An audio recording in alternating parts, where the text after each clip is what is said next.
My name is Evelyn Vance, and I was exactly 28 years old when my life split completely in two. The crystal chandelier in the grand ballroom of the Oak Ridge Manor was reflecting 1,000 tiny fractures across my white satin gown when my mother-in-law, Eleanor, tapped her silver spoon against her champagne glass. The clinking sound cut through the soft jazz music, drawing the eyes of all 200 high society guests toward the head table where my new husband Julian and I sat. Eleanor stood there, her diamonds catching the light, wearing a smile that looked like a manicured razor blade. She didn't look at me, her eyes fixed entirely on Julian as she raised her microphone and cleared her throat. Family and distinguished guests, Eleanor's voice echoed flawlessly through the audio system, carrying an artificial warmth that made the hairs on my arms stand up. Before we toast to the future, tradition dictates that we honor the continuation of the Vance legacy, even when it arrives in the most unexpected ways. It is my profound joy to announce that my son's true partner, Chloe Sterling, is carrying the next generation of our family bloodline. She is 12 weeks pregnant with Julian's child. The entire ballroom froze into a terrifying, breathless silence. I looked at Julian, expecting confusion or outrage, but instead, I watched his face turn entirely pale as he dropped his gaze to his plate. Before I tell you what happened next, tell me, what time is it for you right now? Where are you watching from? I'm curious how far this story will travel. The silence stretched for what felt like an eternity, heavy and suffocating. The guests began to whisper, their eyes darting between my white dress and the table near the front where Chloe Sterling sat, dabbing fake tears from her eyes with a silk handkerchief. Eleanor remained standing, her smile unwavering, looking down at me as if she had just performed an act of immense charity. Julian's hand drifted toward mine on the tablecloth, but his touch felt cold and entirely hollow. He didn't say a word to defend me. He didn't stand up to denounce his mother's madness. In that single, agonizing moment, the puzzle pieces of the last 2 years finally locked into place, and I realized that this public execution was not a sudden impulse. It was the grand finale of a calculated pattern. Eleanor Vance was the kind of woman who treated her family like a private corporation, where she held all the voting shares. To her, I was an outsider, a middle-class forensic accountant who didn't belong in their old money circle. I remembered October 14th of the previous year, when Eleanor systematically altered our wedding caterers and floral arrangements without my consent, later telling the family that I lacked the refinement to handle large budgets. Then came February, when Julian suffered a sudden, mysterious panic attack that required him to cancel a trip to meet my extended family. While I was stuck working a late-night corporate audit, Eleanor had conveniently arranged for Chloe to nurse him back to health at the Vance family estate.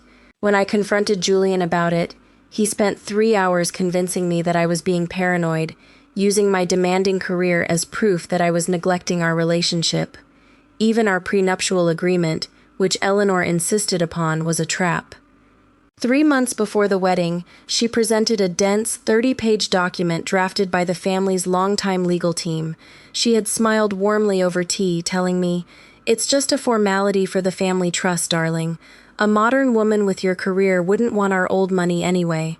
I had agreed to sign it, but Eleanor didn't know that my background in forensic accounting made me view every contract as a battlefield.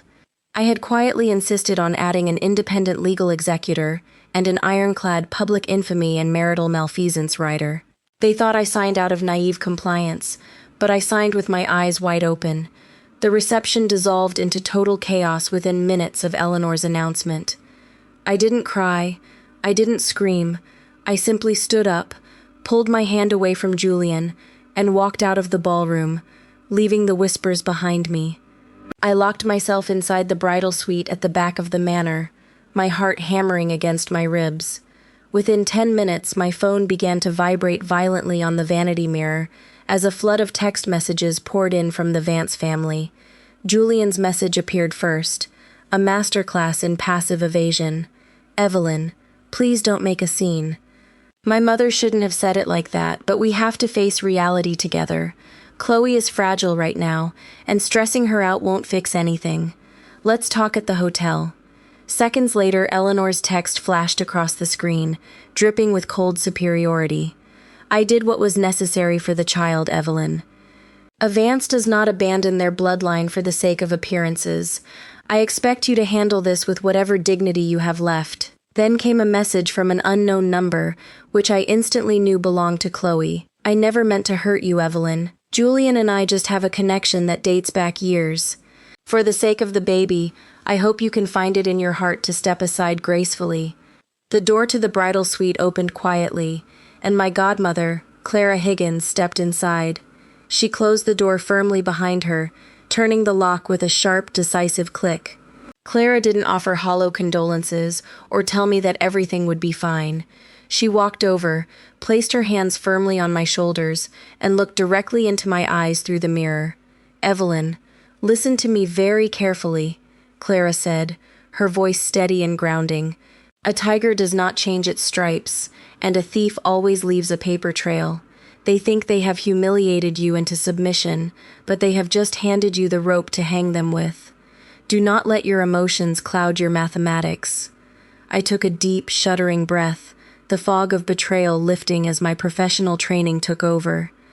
"The prenuptial agreement," I whispered, "the public infamy rider." Clara smiled, a cold, brilliant expression. "Exactly. Eleanor wanted a public spectacle to force you to run away and file a standard divorce, which would protect Julian's assets under the trust. But by making that announcement in front of 200 witnesses, she didn't just break your heart. She legally triggered the malfeasance clause. Now we stop crying, and we start auditing." The next morning, I agreed to meet the family at the Vance estate for what they believed would be a quiet de-escalation meeting. The sun streamed through the floor-to-ceiling windows of Eleanor's pristine morning room.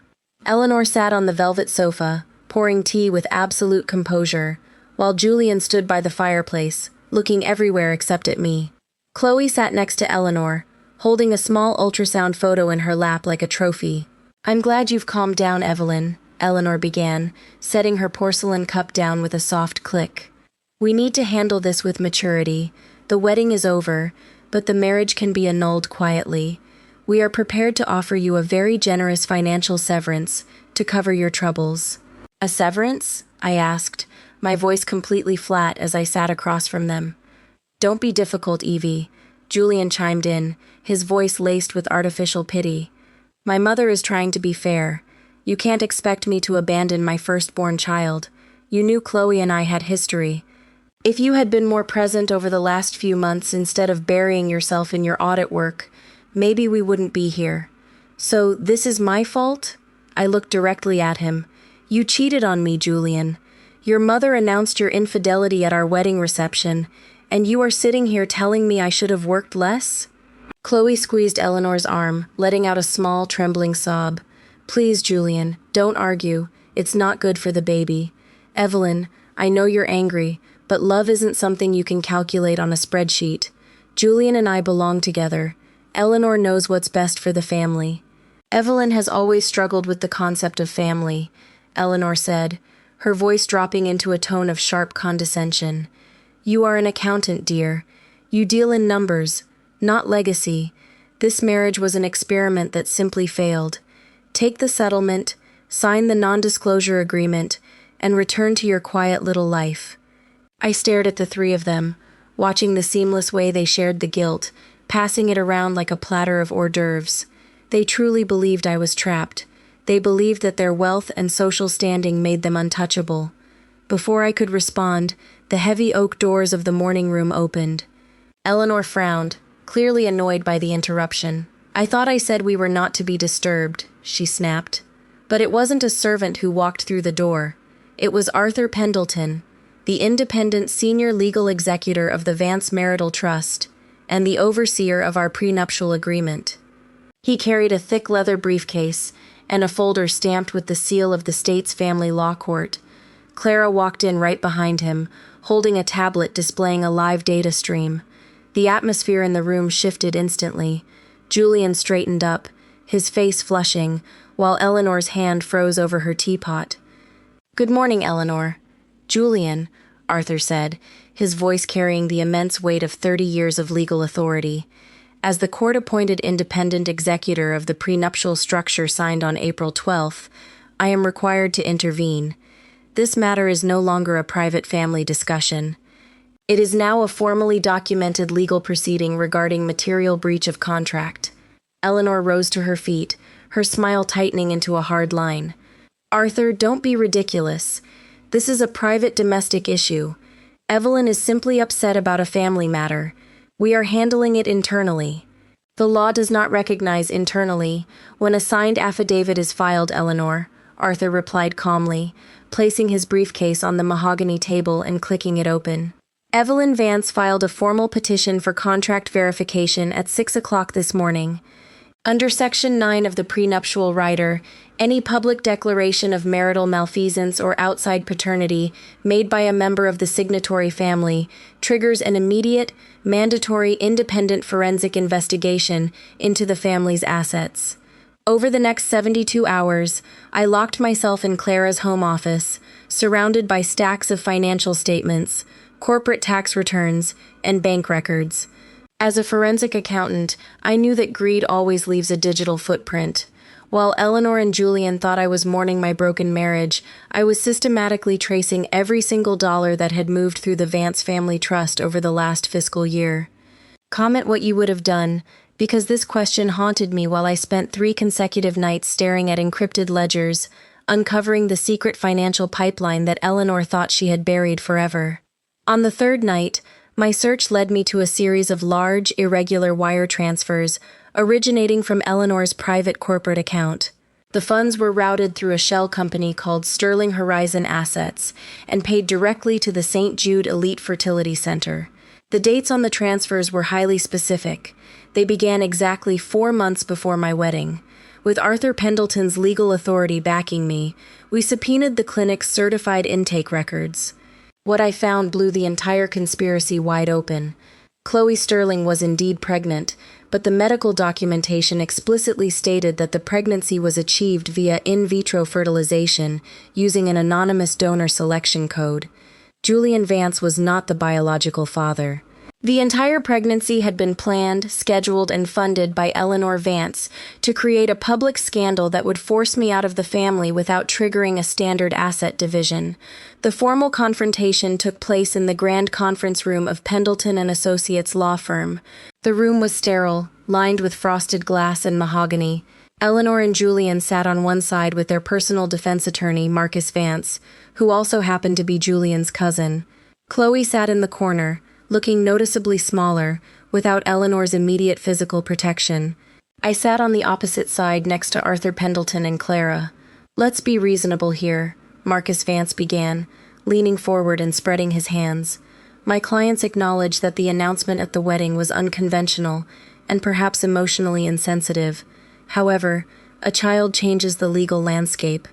Julian has a moral and biological obligation to his offspring. The prenuptial agreement's malfeasance clause cannot be triggered by the honest pursuit of paternal responsibility.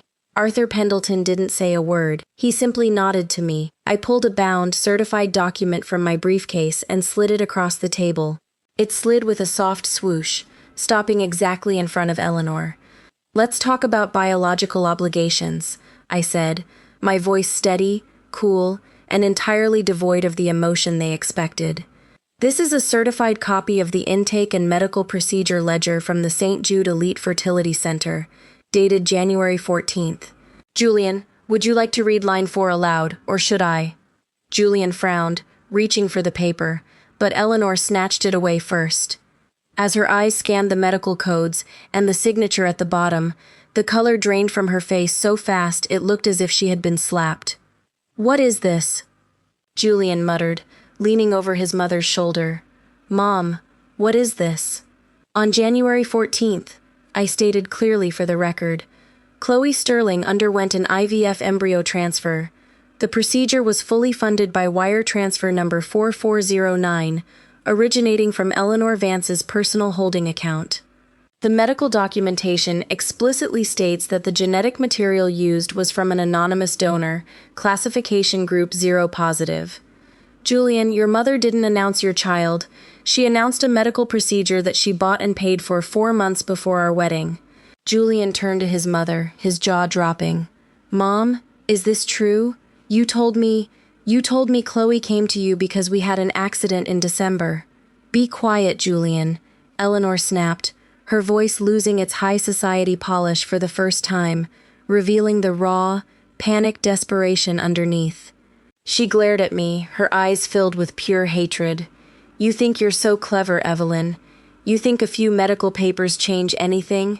This family has resources you can't even fathom. Marcus, fix this. Marcus Vance looked at the document, then looked at Arthur Pendleton, and slowly closed his laptop. Eleanor, if this document is authenticated, you have committed material fraud in a trust-related contract. I cannot defend this in a court of law. Chloe, Julian whispered, turning to the woman next to him. You lied to me? You told me it was mine. Chloe burst into real tears this time, her fragile act completely collapsing. Julian, your mother said it was the only way. She said Evelyn was going to ruin the family anyway because she was digging into the corporate accounts. She promised me we would be taken care of. This meeting is adjourned, Arthur Pendleton announced, his voice striking like a gavel. We have established a clear, documented case of premeditated fraud and public infamy intended to subvert a legal contract. We will see you in formal court for the execution of the forfeiture clauses.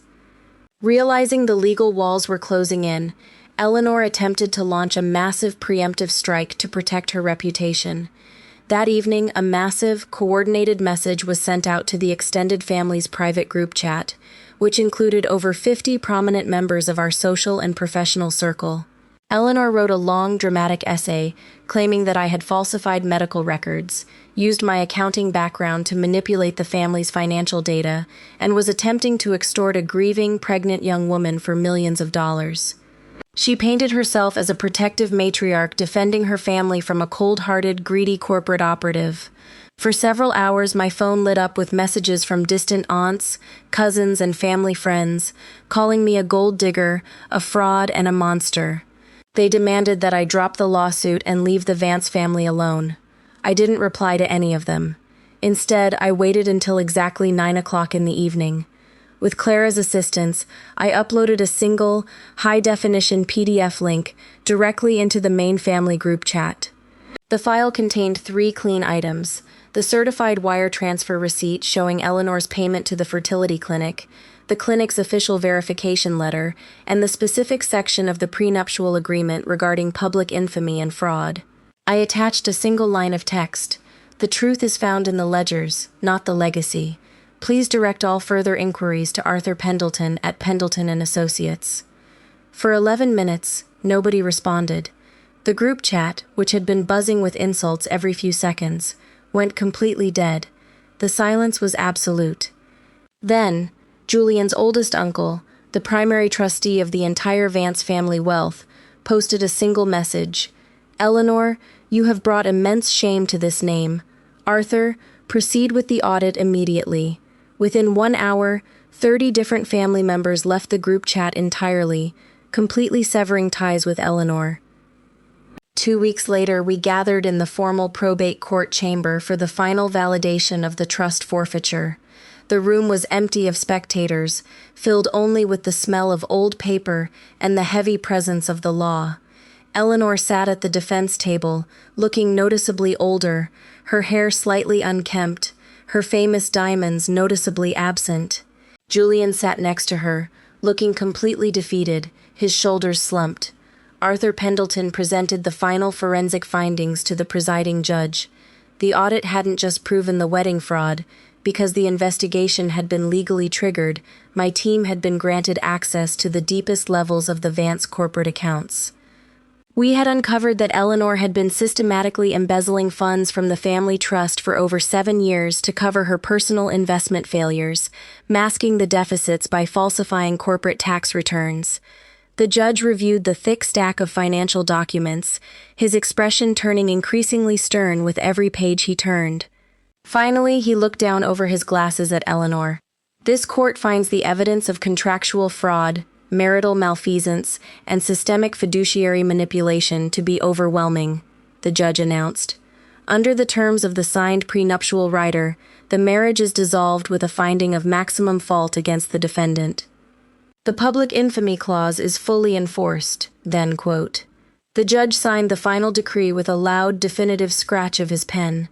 Under the terms of the contract I had insisted on, Julian was stripped of his discretionary income from the family trust.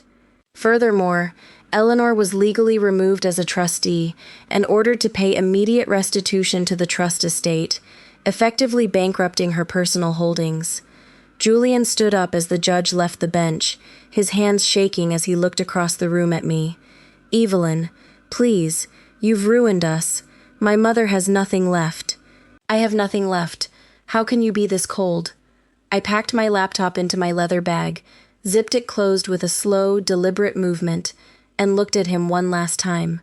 I didn't ruin you, Julian, I said, my voice completely quiet and devastatingly clear.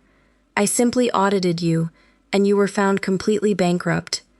The fallout swept through the Vance family like a tidal wave over the next 6 months. Eleanor's high society friends vanished almost overnight.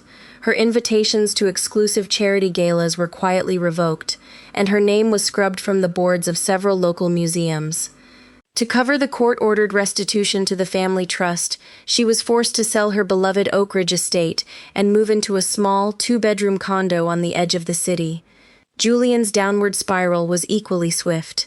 Without his mother's financial backing or his trust fund allowance, he was forced to seek actual employment for the first time in his life, securing a low-level consulting job that paid a fraction of his former income. There was a profound poetic irony to their new reality. For years, Eleanor had forced me to handle the complex accounting and tax filings for her personal properties entirely for free, treating my professional expertise as a basic obligation of my lower social status. Now, stripped of her wealth and facing a massive federal tax audit due to the discrepancies we uncovered, she had to hire an independent accounting firm, paying thousands of dollars an hour for the exact same services I used to provide out of love. A full year after the court ruling, I was sitting in a quiet cafe near my new downtown office, enjoying a cup of coffee. The sun was warm, and for the first time in a long time, my mind felt entirely at peace. My career had flourished. I had been promoted to senior partner at my firm, specializing in forensic asset protection. My phone buzzed on the table. It was a message from Julian. Evelyn, I know it's been a long time, the text read. I've been going to therapy, and I finally see how much my mother controlled me. I'm so sorry for what happened at the wedding.